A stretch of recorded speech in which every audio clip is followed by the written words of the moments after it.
जी को 20 दिन के लिए इंटरिम बेल दी जा रही है 2 जून तक।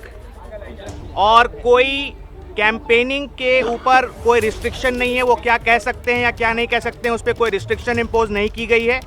जबकि जब ऑर्डर भी प्रोनाउंस किया जा रहा था तब भी ईडी ने रिक्वेस्ट किया कि कोई रिस्ट्रिक्शन डाली जाए, लेकिन कोई रिस्ट्रिक्शन नहीं दी गई है। और 2 जून को उन्हें 2 जून तक की ये मोहलत दी गई है इंटरिम बेल की।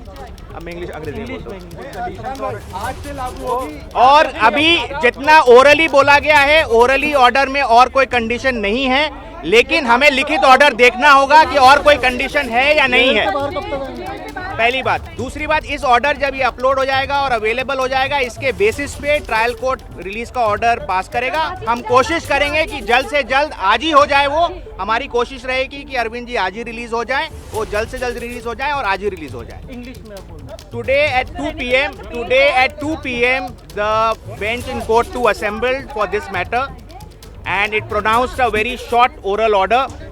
We have not yet seen the written order, which will be uploaded in the course of the day as we understand.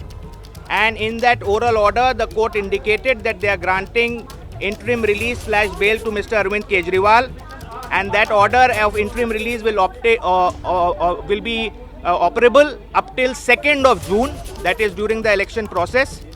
And there is no restriction on his campaigning as to what he can say, what he cannot say while he is out in these 20-22 days.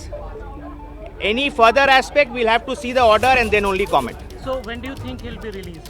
We are anticipating that the order should be getting uploaded quickly. We'll obviously move for release today itself. We'll try for the release today itself, and we hope that it should happen today itself. Thank you. तो वकील को आपने सुना, उन्होंने कहा कि 2 जून को उनको सरेंडर करना होगा। 1 जून तक उनको अंतरिम जमानत मिली है और वो क्या बोल सकते हैं अपने अलग अलग सभाओं में या फिर किस तरीके से वो अपनी बात रख सकते हैं, इस पर कोई कंडीशन लागू नहीं है। ओरली तो यही समझ में आ रहा है, लेकिन लिखित जो आदेश आएगा उससे चीजें और स्पष्ट होंगी। ये वकील की तरफ से बातें कही जा रही हैं। ये बड़ी खबर इस वक्त, अरविंद केजरीवाल को अंतरिम जमानत। और आम आदमी पार्टी के दफ्तर एक बार फिर से आपको ले चलें, दीपक रावत वहीं पर मौजूद है। जी दीपक, बताइए। देखिए, बहुत बड़ी राहत की खबर है दीपा। और अभी यहाँ पर आम आदमी पार्टी के जो नेता हैं उनका आना भी शुरू हो गया है। थोड़ी देर पहले गोपाल राय जो कि दिल्ली के अध्यक्ष हैं वो पहुंचे हैं, संदीप पाठक जो कि संगठन महामंत्री हैं वो भी हैं, और सौरभ भारद्वाज जो कैबिनेट मंत्री हैं वो भी यहाँ पर मौजूद हैं। थोड़ी देर बाद उन्होंने कहा कि मीडिया से बातचीत करेंगे और इस पर क्या रिएक्शन है वो सामने रखेंगे। लेकिन इस बात को समझिए कि कल यानी कि 11 तारीख से पंजाब के मुख्यमंत्री भगवंत मान दिल्ली में अपना रोड शो शुरू करने वाले थे, प्रचार प्रसार की कमान संभालने वाले थे। और जिस तरीके से अरविंद केजरीवाल की पत्नी सुनीता केजरीवाल लगातार रोड शो कर भी रही हैं, चाहे उन्होंने गुजरात में किया हो, दिल्ली में किया हो, हरियाणा में करने की उनकी तैयारी थी। लेकिन अरविंद केजरीवाल के बाहर आने के बाद एक बात तो तय है, क्योंकि उन्हें अंतरिम जमानत इसी बात पर मिली है कि वो प्रचार प्रसार कर सके। तो कहीं ना कहीं उनका प्रचार प्रसार होगा। इसके लिए भी एक पूरी प्लानिंग जो है हमारी। जैसे ही घड़ी का काटा दोपहर 2:30 पे आए, बबीता जी का दिल सास बहू साजिश के लिए मचल जाए।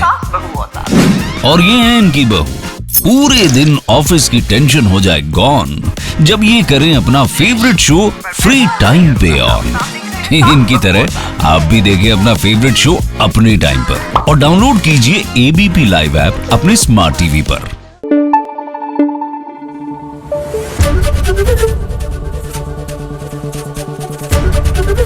ABP न्यूज आपको रखे आगे।